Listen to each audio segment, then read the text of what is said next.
erreurs d'animation dans K-pop Demon Hunters que vous n'avez pas remarquées. Dabi qui performe sur scène avec l'étiquette de prix encore sur ses chaussures, au nounours de Rumi qui la suit secrètement pendant tout le film, à une seule image des yeux de Rumi qui prouve quelque chose de dingue sur elle. On a gardé le meilleur pour la fin. On y va. Pendant la première performance de rue des Saja Boys, pendant que vous regardiez la chorégraphie, vous avez raté quelque chose d'hilarant. Zoomez sur les chaussures d'Abby. L'étiquette de prix pend encore juste là, en train de se balancer. Et honnêtement, ça a totalement du sens. Les Saja Boys venaient de se transformer de démons en humains. Ils avaient besoin de vêtements humains vite. Ils ont tout acheté. Et Abby a juste oublié de vérifier les chaussures. Les gars, il était littéralement un démon 30 minutes avant. Soyez indulgents. Mais c'est pas la seule chose qui se cache dans cette performance. Regardez Zoé pendant n'importe quelle performance. Pas Rumi. Zoé en arrière-plan. Elle articule chaque mot, chaque parole. Parce que c'est elle qui les a écrites. Elle les a réécrites 12 fois et elle les connaît encore toutes par cœur. La fille qui a écrit toute la chanson, debout au fond, en train de chanter en silence pendant que quelqu'un d'autre la chante. On t'aime, Zoé. Bon, mais le prochain est vraiment le détail le plus mignon de tout le film et personne ne l'a remarqué. Vous vous souvenez quand Jinu taquine Rumi à propos de ses nounours? Des nounours et des petites trains? Sérieusement? Après ça, on dirait qu'elle s'en débarrasse. Sauf que non. Dans la scène où Mira entre dans la chambre de Rumi, le même nounours est assis sur le lit derrière elle. Plus tard dans la salle de musique, le même nounours juste à côté. Elle ne s'en est jamais débarrassée. La fille qui construit tous les murs a discrètement porté ce petit nounours pendant tout le film. Mais il y a un autre détail adorable que vous avez raté. Celui-là concerne Darby. Vous avez remarqué que chaque fois que quelque chose tombe, Darby le remet immédiatement debout. À chaque fois. Il remet toujours les choses en place. Et voilà le truc, c'est l'exact opposé du comportement des vrais chats. Les vrais chats veulent tout faire tomber de la table. Mais Darby est une créature spirituelle du monde des démons. Tout chez lui est inversé par rapport à l'ordre naturel. Là où les animaux normaux détruisent, Darby restaure. C'est son but entier encodé dans chacune de ses adorables petites actions. Bon, un dernier mignon. Et c'est probablement le détail caché le plus doux sur Mira. Pendant la performance des Saja Boys, ils envoient des cœurs partout. Zoé fond pratiquement. Rumi essaie de rester cool.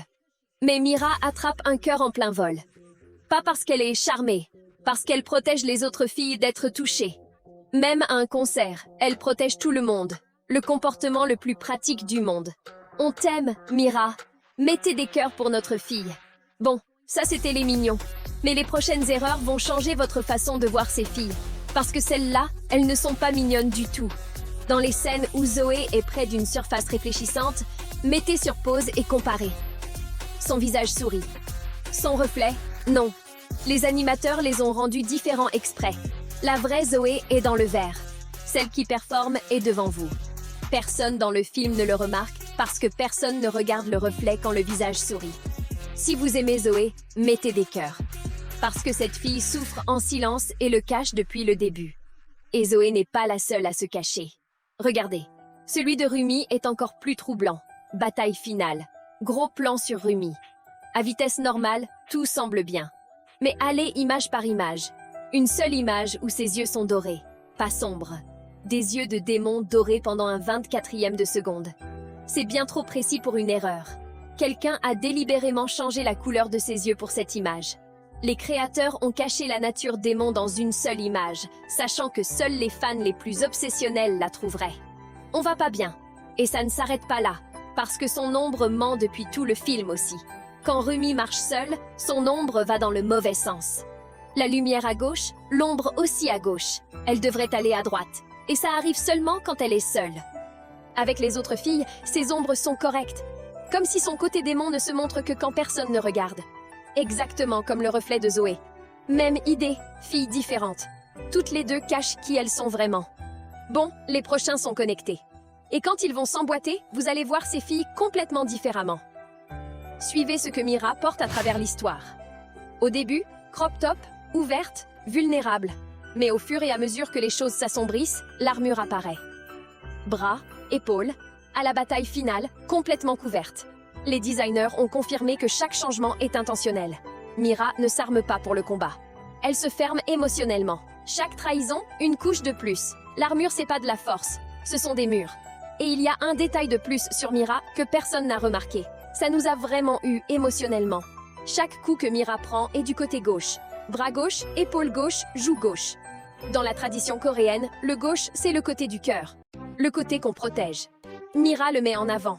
La fille la plus dure de l'équipe prend chaque coup là où ça fait le plus mal. Et elle ne tressaille jamais.